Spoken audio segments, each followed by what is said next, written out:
toda a lei de Deus foi infundida em nós. Então, o nosso prazer é meditar nessa lei, nosso prazer. Nós somos falhos, como a Aline falou, nós fomos lavados pelo sangue de Cristo, fomos salvos pela graça, pelo favor imerecido, fomos libertos da escuridão da condenação. Mas a nossa natureza, a nossa humanidade não foi redimida. Nós fomos salvos e fomos redimidos, mas a nossa humanidade continua. E falhamos, podemos errar, podemos falhar.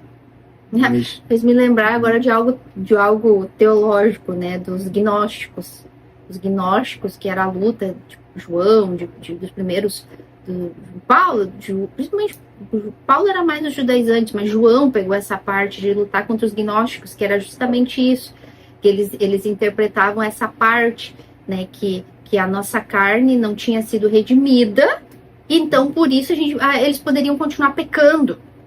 Paulo fala, todo o livro a primeira epístola de João é falando sobre isso, contra os gnósticos, porque eles pregavam isso. Não, o que foi redimido por Cristo foi a alma, foi o espírito, né? Foi a alma. O corpo não. O corpo, então não tem problema tu pecar. Tanto o corpo vai voltar pro pó.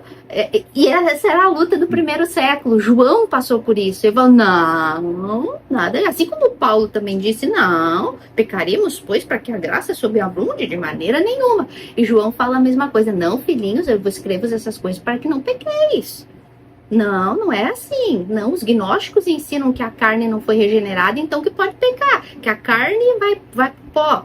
Não é isso. Não, realmente, a carne não foi regenerada, mas agora temos o Espírito Santo. Lembra que Paulo falou que nós tínhamos que estar cheios do Espírito e não embriagados com o Espírito deste mundo, como a gente estudou nos vídeos anteriores? Nós temos que estar cheios do Espírito para poder combater essas obras das trevas, esse desejo pecaminoso dentro da gente. É bem isso, a carne não está regenerada, mas agora a gente tem o Espírito de Deus que nos sustenta, que nos ajuda. Então, claro, logicamente que a gente não pode separar toda a nossa vida cristã dessa santidade, de maneira nenhuma. O que nós estamos ensinando aqui é que essa armadura é de Deus. E agora o fato de eu querer interpretar essa couraça da justiça como uma justiça própria é uma blasfêmia, é uma heresia.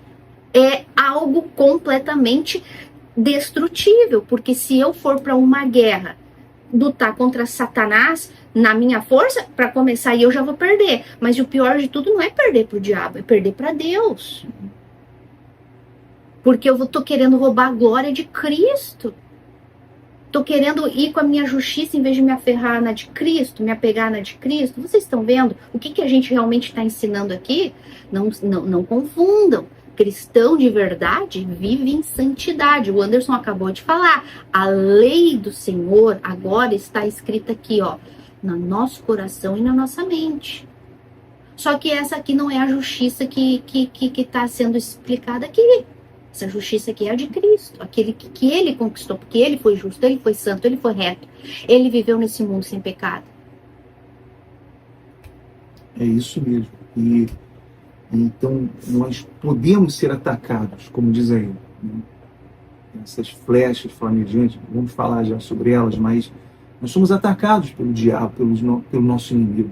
Ele tenta minar a nossa confiança, ele tenta apontar os nossos defeitos, nossas falhas.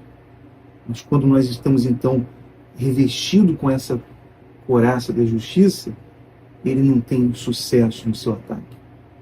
E é assim que nós devemos estar sempre. Nós vamos passar aqui então para o versículo. Quer falar mais alguma coisa, né, sobre a justiça? É isso, se eu lembrar. Eu quase derrubei também. Então, só para concluir aqui a parte da justiça, da couraça da justiça, que a palavra de Deus, toda a palavra de Deus, desmantela essa pretensão de justiça própria. É só você ler a Bíblia. É só você ler e entender, né? Porque às vezes a pessoa lê, mas não entende. Elas leem, era o que Jesus falava para os fariseus. Você lê, mas você não entende? Quando eles os acusavam com a lei, Jesus falava, pô, você lê a lei e você não entende? Vocês são especialistas de falar sobre Deus e você nem entende o que vocês falam. É o que a gente se depara com muita gente por aí, religiosos que eles ficam falando isso e nem sabem o que falam, só ficam repetindo o que os seus líderes falam, introjetam na sua mente. E eu entendo, Aline, porque eu era assim também. Eu só sabia papagaiar, falar o que o líder falava. Não o que a Bíblia ensinava. Não o que está escrito no contexto. Só repetir, só ficar repetindo igual um bobo da corte. Né? Ficar repetindo ali, ficar papagaiando e defendendo honra de líder ou honra de instituição. Mas graças a Deus, né? Deus nos livrou. Mas Deus nos libertou dessa... sendo rico em misericórdia, nos alcançou. Éramos vassalos ali de falsos líderes. E eu falo isso com pesar, porque eu oro por esses falsos líderes, eu oro por esses falsos cristãos. Quem sabe, Deus tem misericórdia deles também. Como teve de mim e da Aline, Deus tem misericórdia deles. Mas essa é a verdade. Essa é a pura verdade. Então essa justiça é a justiça de Deus, não é a nossa. Essa couraça é dele. O ser humano sempre quis a própria justiça. Sempre quis ter méritos. Diz que é muito simples, é muito fácil para o falso evangelho chegar aqui e dizer que essa couraça da justiça te reveste da tua santidade, da tua integridade para poder combater o diabo. Não, é muito fácil, por quê? Porque desde Gênesis, quando Adão e Eva pecaram, o início da religião, o que foi que eles fizeram quando eles pecaram? Eles não esperaram por Deus para resolver o problema deles. Eles quiseram resolver o problema deles. Eles foram lá e cozeram folhas de parreira, eu sempre me confundo. As folhinhas lá para cobrir a nudez, o pecado deles. Né? Eles quiseram se cobrir. E não é assim, não é do jeito nosso, não é do jeito da pessoa. Como que um morto vai se vestir? Como que um morto vai fazer alguma coisa de bom? Não, é Deus quem tem que fazer. É Deus, e foi isso que Deus fez. Foi isso que Deus fez quando mandou Cristo. Ele nos mandou a roupinha para limpar o nosso pecado, para nos cobrir do nosso pecado. O quê? A couraça da justiça dele. Isso aí, então, aproveitando isso, nós apelamos para que você verifique a palavra de Deus, veja se as coisas são assim. Como você ouve na sua igreja, na sua suposta igreja, o seu suposto líder, seja lá quem for, verifique a palavra de Deus. Eu era assim, eu era um ex-falso pastor que acreditava em tudo que falava, que o líder falava, só porque falava, só porque dava uns pulinhos lá e gritava e fazia um sensacionalismo, eu acreditava. E a maioria é assim. E se você for ver, a maioria dos coaches motivacionais nesse mundo inteiro citam esse texto aqui de Efésios, da armadura de Deus. A maioria deles citam esse texto. São coaches motivacionais, são conferencistas, são falsos pastores, são falsos líderes que estão lá diluindo isso aqui na mentira que a serpente foi lá e diluiu também para Adão e Eva. Né? E a mesma coisa, nada novo debaixo do sol. Né? Nada novo debaixo do sol. Vamos passar agora para o versículo 15. Calçai os pés com a preparação do evangelho da paz.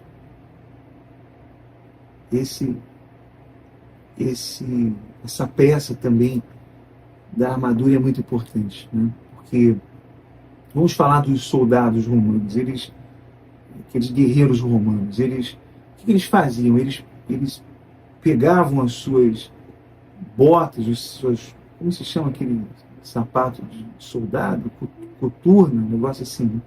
Dependendo da época, eram sandálias também. Né?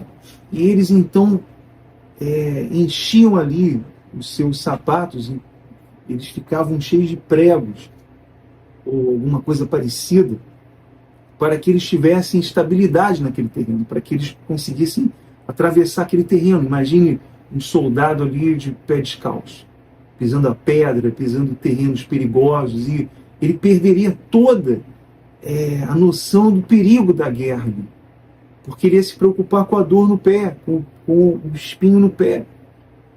ele não poderia se envolver com aquele terreno ali perigoso, ou cheio de pregos, ou cheio de pedras, ou cheio de espinhos. Ele tinha que estar bem calçado. Então, olhando para esses soldados romanos, eles usavam esses calçados aqui ali, incrustados ali com pregos para atravessar aquele terreno, que então aumentava ali a sua estabilidade. Então, quando nós estamos, como ele fala aí, calçai os pés com a preparação do Evangelho da paz. Então, isso é um elemento chave aqui nessa armadura. Porque eu estou calçado com esse Evangelho da paz. Nós, os cristãos verdadeiros, nós temos a ordenança de Deus, não é de um pastor, não é de um líder, não. Todo cristão, ele é ordenado por Deus a levar o Evangelho, a pregar o Evangelho a todos, né? Quer falar? Eu quero. Sabe que eu gosto, às vezes, eu começo a falar e eu começo a dar voltas assim na Bíblia. Porque, Aline, só para eu não esquecer aqui uma coisa que veio aqui. Tomara que eu não esqueça. Que veio aqui, só para não esquecer mesmo, tá? Porque nós alcançamos a paz com Deus, ou melhor, Deus nos alcançou. E hoje nós temos paz com Deus. Né? Essa paz foi estabelecida entre o cristão e Deus, por meio de Cristo. Então nós temos a obrigação de levar esse Evangelho da paz. Né? Isso que eu quero chegar aí. Olha só, calçai os pés com a preparação do Evangelho da paz. Vocês sabem que eu sou ali detalhe, porque eu não sei se é porque eu gosto de aprender assim, eu gosto de aprender com detalhe, então eu gosto de ensinar também. O que é o Evangelho? O Evangelho são as boas notícias, que a gente sempre ensina para vocês aqui no canal. Boas notícias de quê? Eu sempre falo, para a gente dar valor para boa notícia, a gente tem que entender a má notícia do Evangelho primeiro. A má notícia do Evangelho é o quê? Que nós somos inimigos de Deus. É ou não é? A má notícia do Evangelho é que nós somos nós somos inimigos de Deus, nascemos mortos em delitos e pecados e por isso nos separamos de Deus, somos inimigos de Deus. E a boa notícia do Evangelho é que Deus enviou um reconciliador, Cristo, que veio como intermediador ou mediador entre Deus e os homens. Éramos inimigos. A santidade de Deus impedia ele de se aproximar da gente e a gente de se aproximar de Deus. Se a gente pensasse em se aproximar de Deus, éramos fulminados. Ninguém vê a glória de Deus e fica vivo para contar. Por causa do nosso pecado e da santidade de Deus, éramos inimigos, não existia contato. Então Deus teve que enviar o quê? O mediador, para então haver ali a reconciliação, haver o quê? Paz.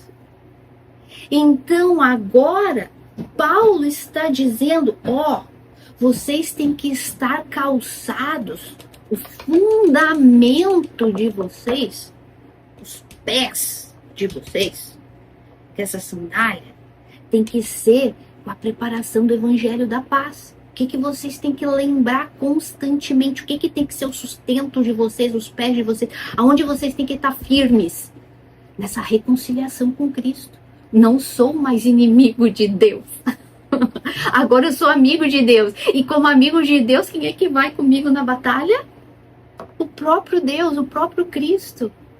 Nós não vamos mais contra os nossos inimigos, contra o diabo, Satanás, o que seja, sozinhos. Vamos com o nosso inimigo, com o Senhor dos Exércitos vai na nossa frente. Porque agora somos amigos, já não somos inimigos. Esse é o Evangelho da paz que temos que estar preparados. Tanto para nós, porque aqui é uma luta individual. Uma batalha individual. Eu tenho a minha, o Anderson tem a dele, tu tem a tua.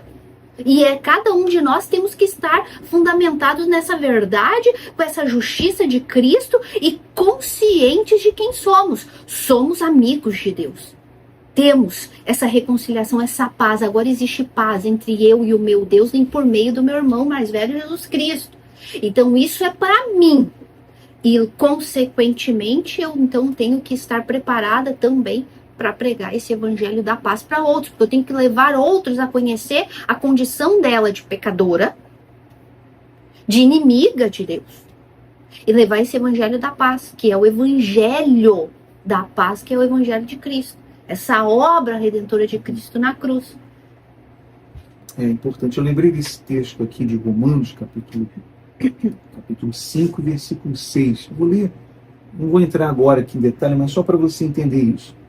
Porque Cristo, quando nós ainda éramos fracos, morreu a seu tempo pelos ímpios. Dificilmente alguém morreria por um justo, pois poderá ser que pelo bom alguém se anime a morrer, não é assim? Mas Deus prova o seu próprio amor para conosco, pelo fato de ter Cristo morrido por nós, sendo nós ainda pecadores. O que fala aqui é muito importante, né? Muitos se animam a ajudar quem tem alguma coisa. Muitos se animam a ajudar os fortes. Ninguém quer ajudar o fraco. Ninguém quer ajudar sem um retorno, né? Então, quando ajudam, querem aparecer na foto, querem aparecer para terem uma fama de bondosos, né? Mas não pelo legítimo, pela motivação certa. Essa é a realidade. Ninguém quer, eu vou lá e dou uma comida para o mendigo, mas quem assumiria o lugar do mendigo? Quem assumiria o lugar do perdido? Né? Jesus fez isso. Jesus assumiu o lugar do pior perdido, extraviado desse mundo, sem ele ter nada para oferecer. E Deus fez isso, ele entregou o seu Filho na cruz. E olha o que diz aqui. Logo, muito mais agora, sendo justificados, pelo seu sangue seremos por ele salvos da ira. Porque se nós, quando inimigos, fomos reconciliados com Deus, mediante a morte do seu Filho, muito mais, estando já reconciliados, seremos salvos pela sua vida. Olha a paz que nós temos com ele hoje. Éramos inimigos dele. E estávamos separados dele. Na nossa iniquidade, no nosso pecado, na nossa cegueira, na nossa vida depravada. Mas ele nos reconciliou para com ele. Não fui eu que me reconciliei. Não fui eu que tive a iniciativa de me reconciliar. Não fui eu que decidi, né? Outra coisa que todo mundo prega por aí, que não está escrito, é uma mentira deslavada. Ninguém pode decidir-se. Uma pessoa que está perdida, morta, algemada e condenada pode decidir alguma coisa? O escravo pode decidir-se? Ele pode decidir ser salvo? Pode. Só na cabeça dos mentirosos isso acontece. Mas é o que a Bíblia mostra. Então nós que fomos reconciliados com ele, hoje temos que levar esse evangelho a todos. Reconciliados, pois, com Deus por meio de Cristo, temos paz com Deus. Temos paz com Deus. Foi isso que aconteceu. Está escrito lá em Romanos, capítulo 5. Então, é isso, essa é a paz do Evangelho. É com esse Evangelho, com essa preparação que Paulo nos ordena a nos vestir, da preparação. Temos que estar preparados, conscientes, conhecer bem, estáis, pois, preparados. Ele fala sobre isso também para Timóteo, né? Apresentai diante de Deus como obreiros aprovados, né? Conhecedor da palavra, para que não tenha do que se envergonhar. Aqui ele está falando a mesma coisa, tem que se preparar com o evangelho da paz. Tu tem que entender o que aconteceu contigo. Tu tem que entender a história toda de Efésios, o que nós já temos em Cristo. Nós já somos amigos, já somos reconciliados. Então, te fundamenta nessa verdade, vive nela, confia nela, tu é amigo. Então tu pode ir tranquilo para essa batalha, contra o nosso adversário, porque quem vai pelejar contigo é o próprio Deus, é o próprio Cristo.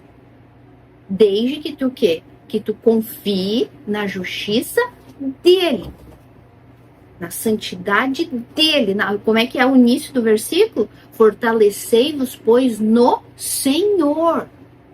É muito importante sempre lembrar disso.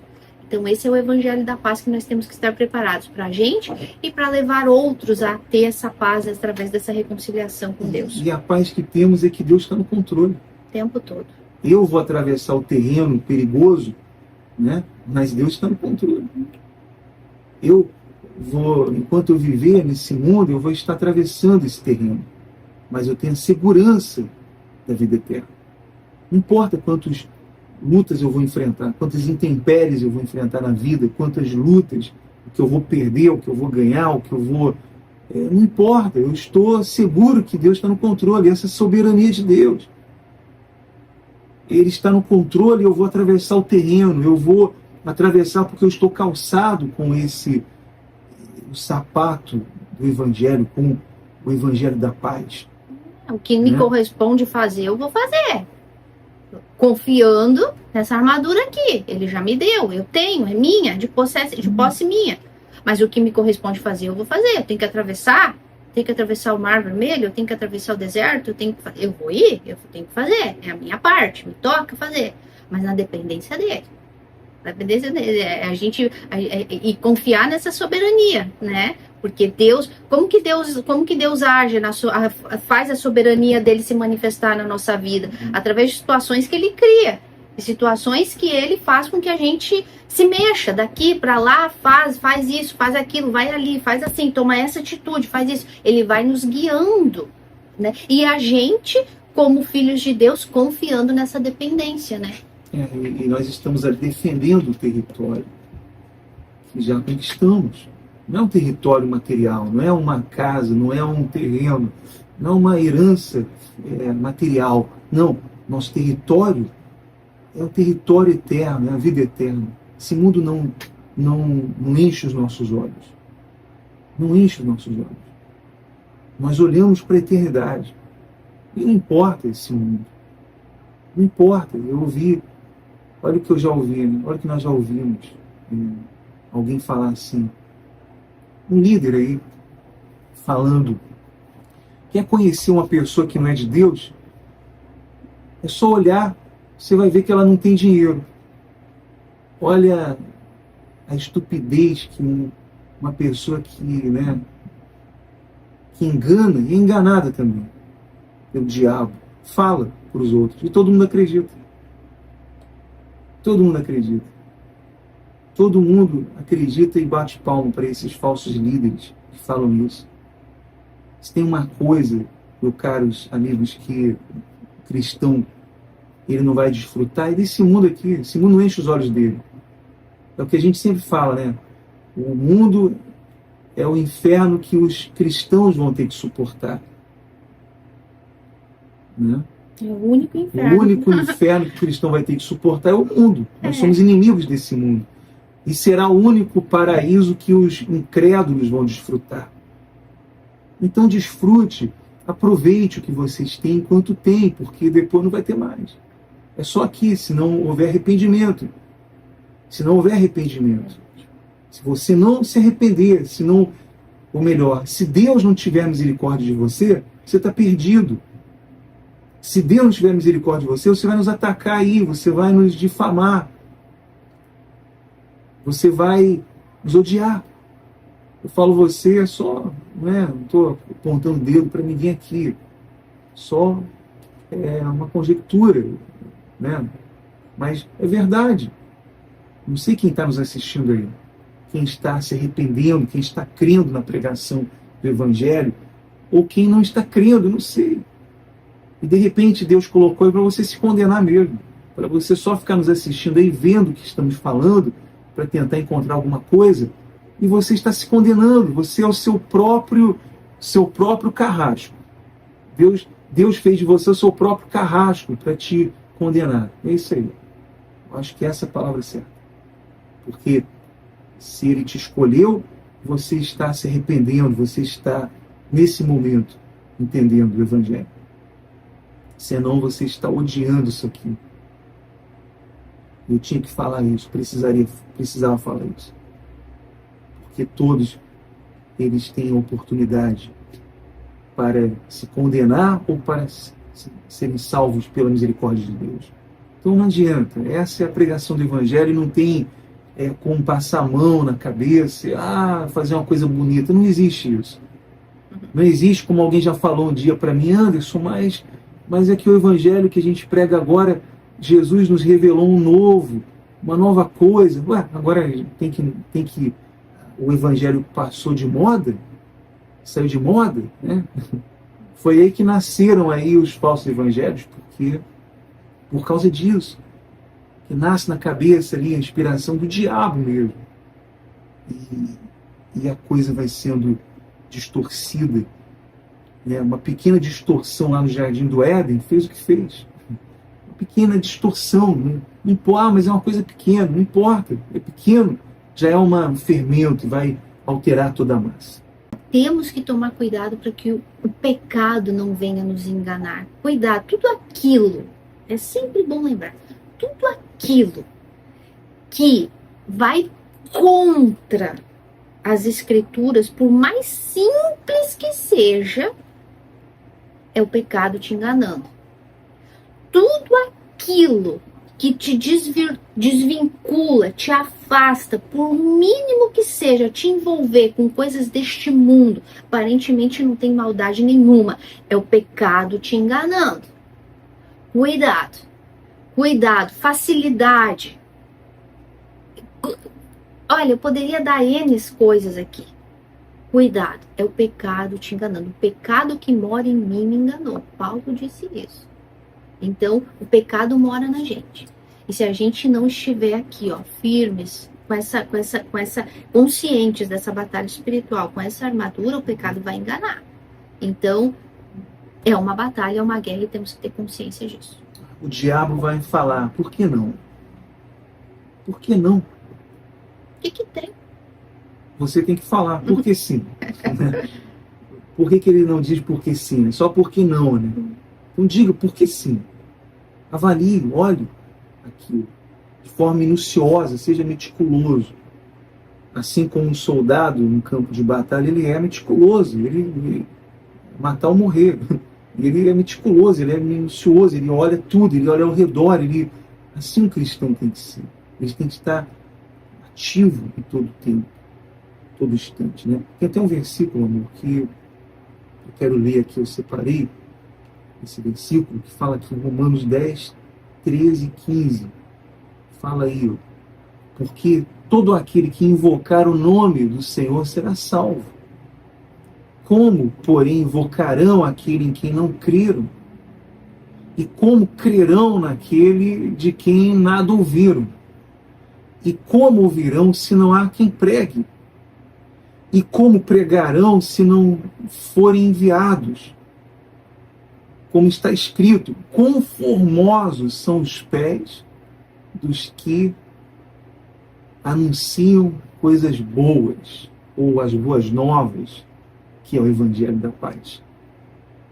Então, nós temos essa responsabilidade. Todos nós os cristãos. Todo cristão. Não pense assim, é a obrigação da Aline, do Anderson, fazer isso. Eu só vou assistir aqui de boa e já estou fazendo a minha parte. É o pecado enganando ela. Então, é o pecado dizendo, por que não? É o pecado enganando. Por que não? Né? Porque sim. Então, é nossa responsabilidade usar os nossos sapatos que simbolizam essa nossa disponibilidade. Você tem essa disponibilidade? Você é um cristão, então você tem. Você deve ter essa disponibilidade para proclamar, né, a mensagem da salvação a todos. Essa mensagem da reconciliação que nós falamos aqui. Bom, nós planejávamos terminar aqui essa parte da armadura de Deus, né? As peças da armadura de Deus.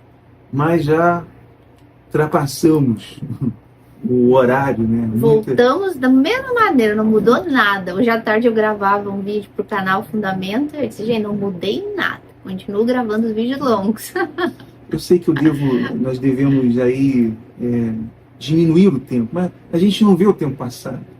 É tão prazeroso falar da palavra de Deus. É tão prazeroso, nós deleitamos esse momento, né, de ensinar, de pregar e aprender, porque nós aprendemos primeiro aqui falando, e é muito importante isso. Inclusive, eu recomendo que você também leia um livro. Nós temos um livro chamado A Armadura de Deus. E nós escrevemos esse livro com muito esmero ali, né, para que seja algo verdadeiro, que não tenha nenhuma adição à palavra de Deus. E você vai entender com maior profundidade essa armadura de Deus ali nesse livro. O nome é esse, a Armadura de Deus. As 5 ordens essenciais para vencer na guerra espiritual. Então, eu vou deixar aqui o QR Code para você entrar, para você adquirir esse livro lá pela Amazon. Nós também vamos procurar ver se conseguimos disponibilizar pelo PDF, né, para as pessoas também terem esse livro. Por enquanto, está na Amazon como e-book. É um livro digital e você pode adquirir, tá certo? E você estará nos ajudando também aí a proclamar o Evangelho através disso, né? Porque é um livro bíblico, é um livro que traz a fidelidade, com fidelidade, a palavra de Deus, e esse assunto aqui tão importante da armadura de Deus, tá bom? Nós vamos deixar aqui o QR Code, depois você pode, então, acessá-lo. Bom, nós vamos fazer aqui uma oração em favor de todos no final desse vídeo, e queremos, então, unir a nossa fé com você. Vamos falar com Deus. Senhor nosso Deus e nosso Pai, no nome do Senhor Jesus Cristo, nós entramos na Tua santa presença pelo sangue do Senhor Jesus, pelo sacrifício do nosso Senhor Jesus Cristo, meu Pai. Ele é o único mediador entre o homem e Deus, entre os pecadores e Deus. O único que pode reconciliar aquele que está perdido, aquele que está, meu Deus, nesse mundo sem esperança, sem Deus, meu Pai. Nós te pedimos agora, meu Deus, em favor de todos, que nos assistem nesse momento, meu Pai, que reconhece a sua incapacidade, que reconhece que a sua justiça não serve para nada, que o seu esforço para nada vai servir, meu Deus, se a tua justiça não nos cobrir, se a tua misericórdia não nos cobrir, meu Deus. Então nós oramos agora em favor de todos, meu Deus. Eu peço por esta família que nos assiste, por essa pessoa que está no seu trabalho, nos ouvindo ou nos assistindo, que está em algum lugar, meu Deus, ermo, em algum lugar, quem sabe no presídio, ou no manicômio, ou no hospital. Nós oramos por todos agora, meu Pai, e pedimos que a Tua mão chegue até elas, meu Deus. Que a Tua mão poderosa, meu Deus, seja estendida sobre elas. No nome do Senhor Jesus Cristo te pedimos, meu Pai, se existe alguém doente entre nós, se existe alguém enfermo nesse momento, meu Deus, segundo o Teu poder, a Tua benignidade, meu Pai, que o Senhor possa então curá-lo, possa estender a Tua mão para curá-lo dessa enfermidade, meu Deus. E que se essa enfermidade, meu Deus, seja para que ela enxergue, meu Pai, o seu pecado, enxergue a sua condição de perdido, então que nesse momento ela seja alcançada pelo Teu poder, pela Tua misericórdia, no nome do Senhor Jesus. Amém. E graças a Deus. Amém. Graças a Deus. Foi um prazer imenso estar com todos vocês. Que Deus abençoe a todos. E não se esqueça de compartilhar esse vídeo com o máximo de pessoas. Proclame o Evangelho por meio desse vídeo, por meio desse estudo. Certo? Deus abençoe, um forte abraço e até o nosso próximo encontro. Tchau, gente.